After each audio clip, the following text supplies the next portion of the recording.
The Civil War, which lasted from 1861 to 1865, claimed over 620,000 lives, which is shockingly equal to the combined fatalities in the American Revolution, the Mexican War, the Spanish-American War, World War I and II, the Korean War, and the War of 1812. It all began when President Abraham Lincoln was elected in 1860. His election brought a controversy that would eventually tear our beloved country into two. After Lincoln was elected, 7 southern states seceded from the Union. South Carolina was the first to secede, then Florida, Alabama, Mississippi, Louisiana, and Georgia. The Confederates feared a Republican like Lincoln would abolish slavery, so when they heard tell of the unarmed ships he was sending to resupply Fort Sumter, they took the opportunity to attack the fort.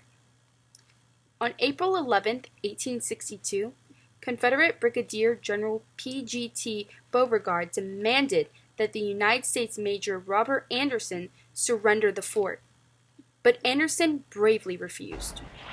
The Confederates did not take this rejection kindly, so they opened fire upon the fort on April 12th. Bullets were strewn everywhere as the longest days on Fort Sumter took place. Blasts from the enemy bombs could be heard in the distance as the Union soldiers stood their ground with Major Anderson. However, the fort was undersupplied and did not have enough ammunition to fight back in an all-out battle. Abner Doubleday, a Union Army general, wrote, "The crashing of the shot, the bursting of the shells, the falling of the walls, and the roar of the flames made a pandemonium of the fort." At last, Anderson made the call on April 13th and waved the white flag of peace, before any of his men lost their lives. The Union soldiers carried their worn banner out of the fort and onto a boat with pride. And when they returned home, they were greeted and praised as heroes.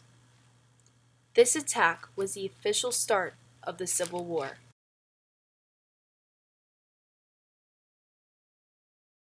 The first major battle after the attack on Fort Sumter was the Battle of Bull Run in Manassas, Virginia. Lincoln pushed Brigadier General Irvin McDowell, the commander of the Union Army in Northern Virginia, to attack Brigadier General P.G.T. Beauregard's Confederate forces. McDowell was very cautious about this new plan because of the strong position Beauregard held along Bull Run. However, McDowell took the orders from Lincoln. The plan was to take out a majority of the Confederate Army, which would pave way to the Confederate capital, Richmond, Virginia, and then, eventually, end the war. On July 21st, McDowell from the Union and Beauregard from the Confederates planned to attack each other. However, Beauregard and McDowell experienced many complications. There were communication failures and a lack of coordination among the Confederates, and McDowell's troops experienced a complicated plan where they had to perfect complex synchronization. When the plan was finally set into motion, McDowell sent troops to attack the Confederates with a stream of bullets along Bull Run, while others crossed Sudley Ford to attack the left flank of Confederates. As the battle raged on, the Union pushed Confederate soldiers back, even with Colonel Thomas Jackson's persistent efforts, which earned him the title Stonewall Jackson.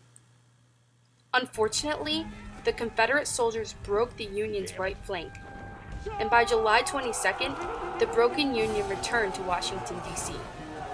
This battle resulted in a victory for the Confederates and about 4,878 combined casualties. This is when Lincoln realized the war would be long and costly. Furthermore, McDowell was replaced by Major General George B. McClellan, who reorganized and trained the troops for the many battles to come. The Civil War consisted of over 100 major battles that hold great significance. The meaning of these battles is often lost when we think of the Civil War and only associate it with the freeing of the slaves. However, it was also a time of struggle for the states and their rights that ended in death. Lest we forget the Battle of Shiloh, led by Union General Ulysses S. Grant, where the blood of thousands of men was spilled on Tennessee ground. Never shall we forget the Battle of Antietam, led by Union General George McClellan, which was the most gruesome battle of the entire war that resulted in over 23,000 casualties. Lincoln took advantage of this victory and issued the Emancipation Proclamation, which freed the slaves in the South.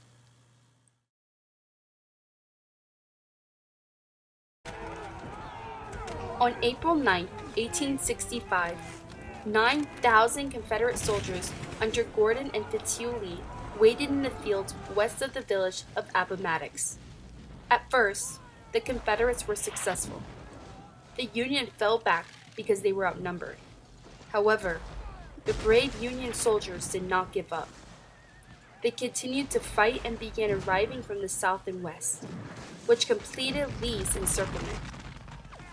General Grant's plan of cutting off Lee's army was working. Eventually, Lee realized there was no hope for his Confederate troops and ordered them to retreat.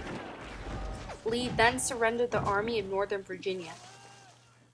This Union victory triggered the end of the long and perilous war as other Confederate forces surrendered. The outcome of the Civil War relied heavily on our military leaders. If Anderson didn't surrender to the Confederates during the attack on Fort Sumter, many lives could have been lost. This was a brave and noble decision. And if Lincoln didn't replace Brigadier General McDowell, Lee may have lost many more battles because of his overcomplicated battle strategies. And finally, if Lee did not surrender his army over and retreat, the Civil War may have lasted for many more years. America would have seen more death. In conclusion, I hope this video reminds you that it is easy to focus only on the outcome of things. However, we must put ourselves in the shoes of our soldiers, the ones who sacrificed their lives for state rights, and so the slaves could discover a new freedom. Drew Gilpin Voss says it best in her book, Death and This Republic of Suffering, The American Civil War. The Civil War matters to us today because it ended slavery and helped to define the meanings of freedom, citizenship, and equality. But for those Americans who lived in and through the Civil War, the texture of the experience, its warmth and woof, was the presence of death.